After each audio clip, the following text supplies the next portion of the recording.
The year was 2013. The place was London's Hyde Park, and 65,000 people congregated to watch the Rolling Stones do what they do best. They were celebrating 50 years of being on tour together. Love them or hate them, they stood the test of time.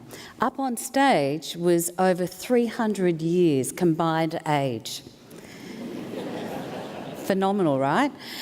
And interestingly, they're a working team. Even now, 55 years later, a working team. They are a high-performing team with 240 million albums sold and a combined personal net worth of $1.4 billion.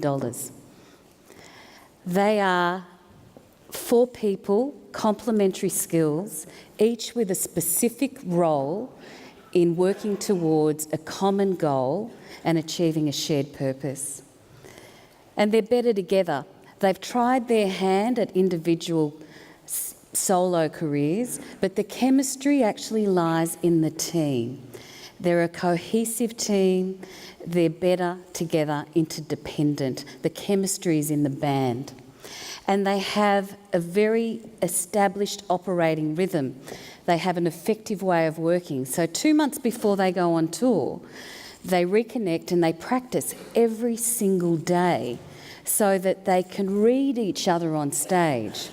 When Charlie hits the high stat hat with the left hand, Richards knows that it means something specific. Now, I can't comment on their trust totally because we know that they've sniped at each other, especially Richards and Jagger in the public, but their trust in each other on the stage, when they're playing, when it counts, is implicit. And what we know about that and the longevity of the Stones is that they must be having the conversations that matter in order to be able to continue working together. So my proposition today to you around effective teams and working teams that form culture is that it's the conversation that matters. It's helping teams have the conversation that matter. And isn't it interesting that the Stones have been able to withstand seismic disruptions that hit the music industry? And the reason for that is because they're not an island. They're actually part of a system. And that's what we share with them. We're part of a team that is part of a greater system.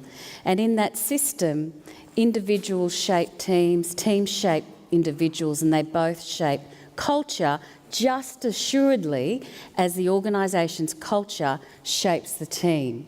And beyond that, there's the stakeholders, the market, the shareholders that influence the organisation, in turn the team, in turn the individual. There's a saying that when you look at Google and you look for inspiring quotes on teamwork, you'll always find one that says, "There is no I in team." Have you ever seen that? It drives me nuts because, of course, there is an I in team. And a high-performing team does not lie in an individual subjugating their need to the teams.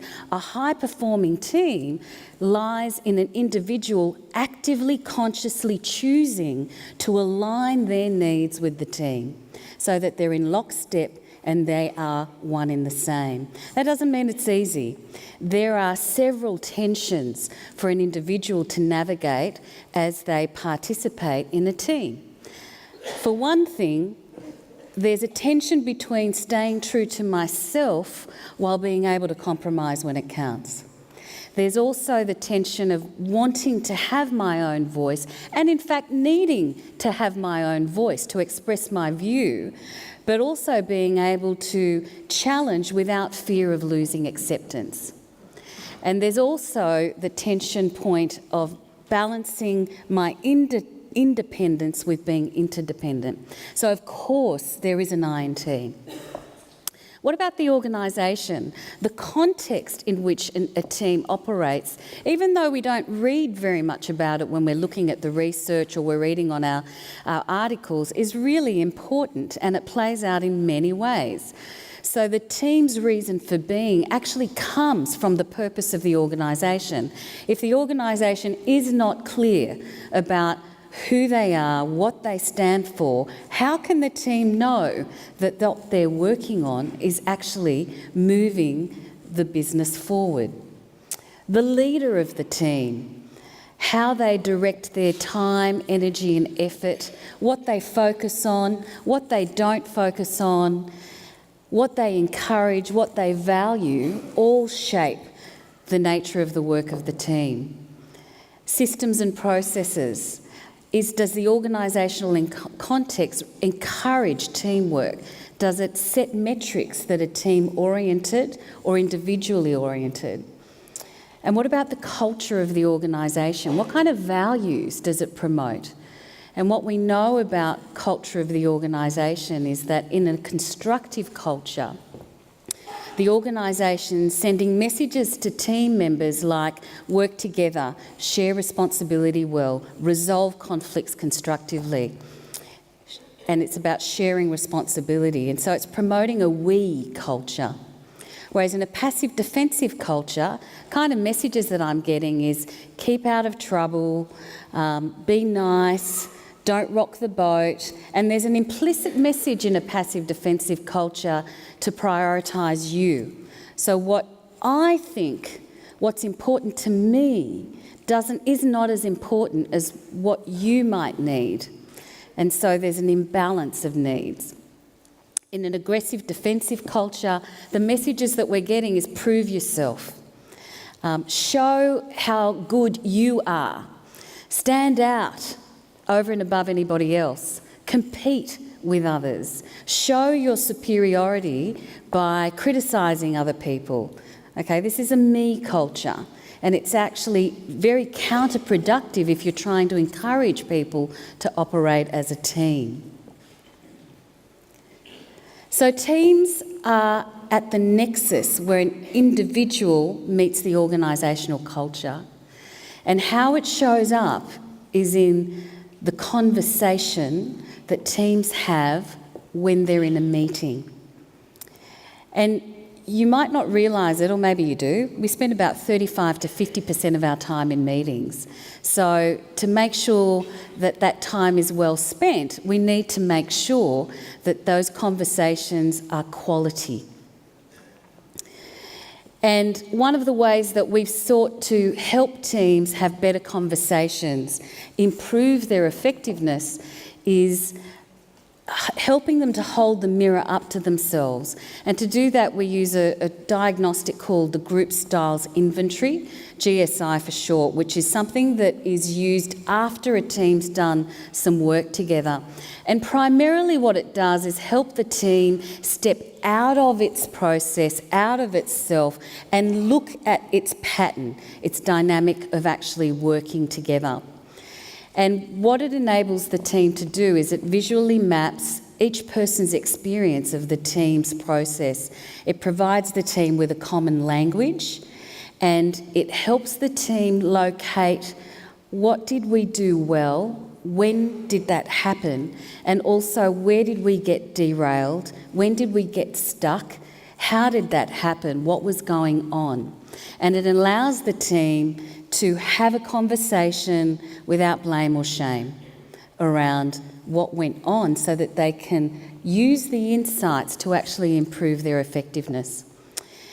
It also gives them feedback on how effective they perceive the team to be, the quality of the solution that was produced, and also the level of synergy or the commitment to the group solution, and the degree to which time was wasted. And one of the things we've discovered through using this for many, many years is that when teams are effective, people feel like the solution that came together from the team's discussion was far better than any solution that they could have come up with alone. and that they reached consensus decision, which isn't decision by committee. It's actually people holding their own position, having a proper debate and agreeing to a conclusion. They reached a consensus decision. They experienced the team as more inclusive. So they felt like people were taking turns, people were being brought into the conversation, and they felt, importantly, that they could speak up and disagree without any censure.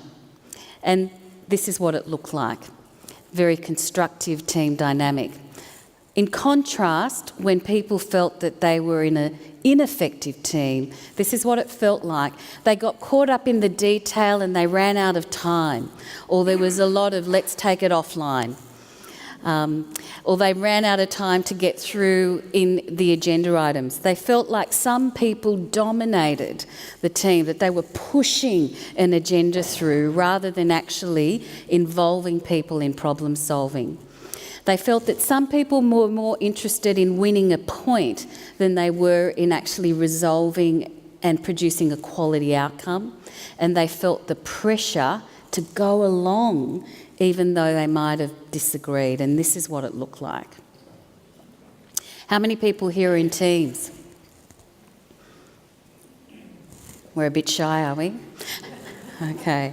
So most of our work in organisations gets done through teams. And we ran a little survey of the delegates of the conference to see what your experience was of your current team. And this is what it looks like. And it's interesting because we compared it to all the data that we've gathered from our GSI from what we call real-time GSI. So it's a new technology that we've released this year. And so far we've had 1,600 team members go through it. So you can see it's remarkably similar. So we spend 35 to 50% of our times in teams. We're probably members of multiple teams. But our experience of team currently is passive-aggressive. There's some blue in there. Okay, so some people experience constructiveness, but largely in a passive-aggressive team, everybody's waiting for the leader to show the way, or they're waiting for somebody else to say something, or they're just waiting to see what's going to happen. The other thing that happens with the competitive and the red styles is that people might have a really strong view about what isn't working and speak it, but when it comes to actually taking responsibility for doing something about it, no one's there. Okay, so we know this is important. We need to actually help teams become more effective. Because they're at that nexus, the team has the opportunity and potential to actually accelerate culture change and make organisations effectively. There's a symbiotic relationship and vice versa. So because we believe it's important, and we can see that the result, that the more constructive teams are, the more synergistic they are. In fact, 62% between a constructive team and a defensive team, with a perceived increased commitment of 48%. And when we look at effectiveness of constructive teams versus defensive teams, what we see is 96% perceived high levels of effectiveness, with 60% less time wasted, and 69% improved solution quality. So we know that when people feel that they're included, when they feel that they can have a voice, when they feel that they can dissent without loss of acceptance, that you get a better quality solution, people don't feel like they've wasted time, and you get a better outcome. And so what we did recently was to develop technology which gives teams feedback in real time. Still the same tool, except that after a team goes through a problem-solving exercise, they complete the survey straight away. And the idea is to lessen the time between when they've met and when they're getting their feedback. And so I thought what I'd do is I share a case study example with you of how this played out with one of my teams and clients that I work with. So this is an executive team. They're in a business that has undergone significant disruption. I'd be very surprised if there aren't any businesses out there that aren't going through disruption. But this team had been specifically through a very disruptive 2 years. They had 8 members in the team, and that team had been stable. The membership to the team had been stable for that 2 years. But some undercurrents had developed in the team. There were some tensions. The organisation needed to regroup and adopt a different strategy, and this was causing some conflict between people in the group. So we did a series of workshops and one-on-one coaching, but the goal of this particular workshop, where we used real-time technology, was really a complex problem-solving workshop around a particular business issue, and the goal was alignment and increased honesty. Every team I work with wants this ability to have robust discussions. So the team went through a complex problem-solving exercise. We then applied the real-time GSI. They completed it on their device, and then we debriefed individual circumplexes and also the group. And this is a snapshot of what their group conversation felt like to them. So what you can see there is really high extension in perfectionistic style. So what that meant was that the group was delving into such deep detail on a particular issue that they were getting stuck, and they were spinning their wheels around a particular minutiae, missing the big picture. The passive meant that they were going along with an agenda, whether they thought it was a good agenda or a bad agenda. Also meant that they weren't disagreeing with each other, or when they did disagree, this is a classic, this is what happened. I disagree. Okay, yep. Actually, now thinking about it, I think I get your point. Forget what I said. Okay. So totally back away. So they were going for nice rather than authentic. Now, part of the issue was that they had they had good relationships in the team, they liked each other, and they had in their minds thought that if they disagreed, it would risk the relationship, and so you had high approval. And they did a pretty good job of ducking the elephants. What I found with the real time, because it was so quick after the meeting, their memory of the meeting was still really fresh. And so what this provided was an ability to talk about the process when they could still remember what had happened. And so it gave them a frame for having an honest conversation around, I noticed this about you, what was going on for you, and unearthing some of these elephants. And from that process, and you can see here, this is their effectiveness data. So interestingly with this group, they still thought the team was quite effective and had varying levels of perceived synergy, although individually they decided to accept that solution. So this team was going to go out united, even though privately they disagreed with each other. They weren't going to say it too. But you can see the variability of the effectiveness. So what we did with this in this conversation is the team decided to change its operating rhythm. So one of the things that happened is part of the reason they spent so long talking about specific issues is because they never actually met to talk about strategic issues. And so when they did get together, everything that was on their mind showed up in the conversation. And so they never really got to the problem solving because they just went round and round in the clarifying and re-clarifying their respective points of view. So they changed their operating rhythm. They created time for them to have deeper thinking, strategic conversations.